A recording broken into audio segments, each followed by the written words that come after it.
Olá, seja muito bem-vinda, muito bem-vindo. Eu sou Neto Machado, você está no canal musical 20 Discos, trazendo sempre alguma curiosidade sobre o mundo da música pop, do rock internacional nacional.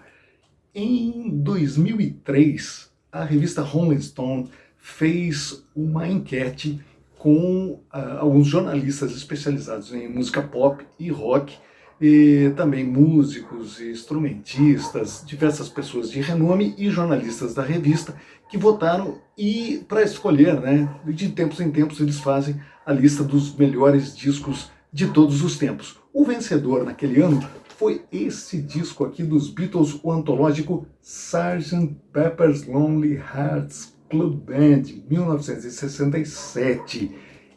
Em 2020, eles voltaram a fazer essa enquete e o grande vencedor, desbancando os Beatles do primeiro lugar, foi essa maravilha aqui do Marvin Gaye, What's Going On.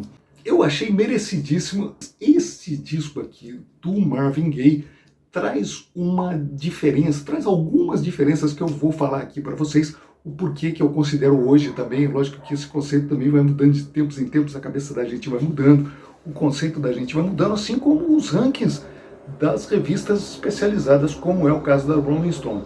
No caso dessa maravilha do Marvin Gaye, alguns pontos eu gostaria de colocar aqui como essenciais para deixá-lo como o disco number one da atualidade. Na minha lista também é. Se eu tivesse que escolher um disco para levar para uma praia deserta, hoje eu levaria esse aqui do Marvin Gaye.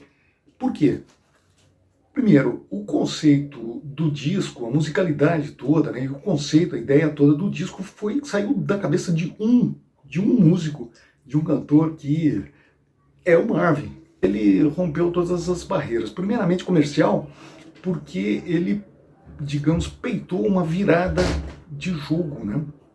Ele mudou totalmente o estilo, fazendo músicas que falavam da segregação racial, da guerra do Vietnã, do ambientalismo também. Várias músicas ele fala, como Mercy, Mercy Me, The Ecology, e enquanto os Beatles tinham aqui 4 cabeças pensantes musicais, mais o George Martin, que era o arranjador e orquestrador, que colocava ali os efeitos especiais, colocava as orquestras, o Marvin saiu tudo da cabeça dele, e o Marvin fez então, apostou numa grande virada, comprou a briga ali. O dono da gravadora, que era seu sogro, não apostava nessa mudança dele, queria que ele continuasse vendendo naquela mesma linha. Então foi um risco que ele acabou correndo, mas que mostrou-se muito, muito positivo.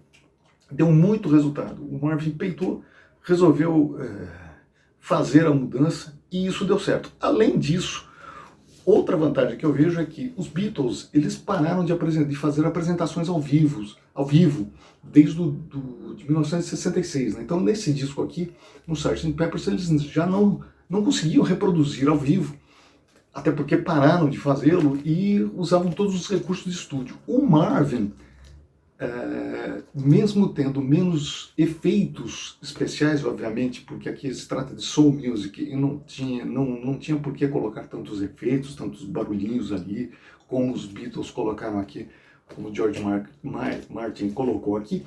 Ele tinha uma orquestra por trás, com violinos, com uma linha de contrabaixo maravilhosa, com as melodias incríveis e, mais do que isso, o seu vocal, que é uma coisa impressionante de se ouvir nesse disco. Ele faz a primeira voz, faz os corais, faz a segunda voz. Em muitas músicas ele recita algumas frases entre as frases melódicas e é uma coisa lindíssima. E se você buscar aí no seu YouTube, você vai ver apresentações ao vivo dele na época, reproduzindo esse disco inteirinho ao vivo, com a orquestra por trás e, o que é mais sensacional ainda, com a voz dele inteira. E quando você fala assim, não, ele não vai conseguir alcançar aquele falsete que ele faz lá no disco, e ele vai lá e consegue fazer com uma naturalidade incrível, sensacional. Bom, mas isso é só o meu parecer. Pessoal, eu sugiro para vocês, ouçam essas duas maravilhas, se vocês ainda não ouviram, Se vocês já ouviram, reouçam e teçam suas conclusões.